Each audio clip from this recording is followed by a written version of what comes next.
राम नारायण राम आपण जानिछंती कि राम नारायण रामर अर्थ कौन जदि आमे आम परिवारर काहाकू सेमानंक नामरे डाकिबा तेबे सेमाने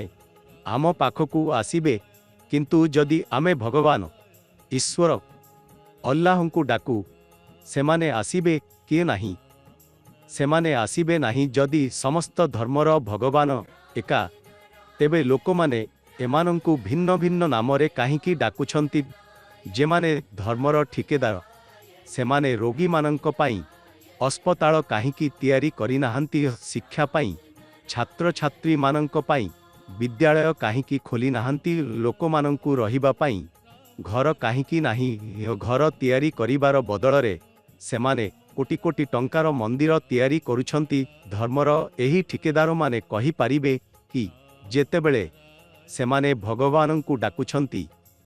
सेमाने काहींकी आसुनाहांती किंतु जदि आपण राम नारायण राम डाकिबे से निश्चित आसीबे राम नारायण रामर जप करंतु से अवश्य आसीबे। धर्मर अर्थ हेउछि निजकु जानिबा एवं ओडखिबा मानव शरीर राम नारायण राम हेउछि पृथ्वी रे जेते धर्म अछि सेमाने आमकु आम मूल ओ भीति कहि दैछंती कि नाही जत दिन पर्यंत आपण निजकु न जानिबे सेत दिन पर्यंत आपण कोनोसी काम सफलतार सह न करि पारिबे निजकु जानिबारे समस्त जीवन अतिथि होइजिबो किंतु जदि आपण राम नारायण रामर जप करिबे जेउथिरे समग्र ब्रह्मांड लुचि अछि आपण निजकु ओडखि पारिबे। एबे भावन्तु मनीष निज माता पितांक शरीर रे किपरि आसिलार प्रकृति माध्यमरे माता पिता जेउ खाद्य प्रकृति रु खाइले सूर्यर आलोक ग्रहण कले वायु श्वास निले एसबु मिसिलारु आमे तियारी होइछु आमे संपूर्ण ब्रह्मांडरु गढ़ी उठिछु आमर भितरे सेतिकी उज्जीवन आनिबा पाई मानव निर्मित धर्मर कोनोसी आवश्यकता नाही। धर्मर अर्थ हेउछि निज मूलकु निजे ओडखिबा जेतेबेले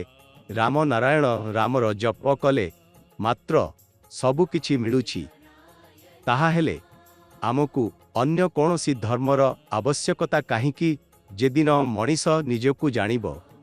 सेदिन से कोनोसी धर्मर आवश्यकता अनुभव करिबे नाही से सीधासख ब्रह्मांड सहित जोड़ी हेबे। मोर महागुरु कहिछंती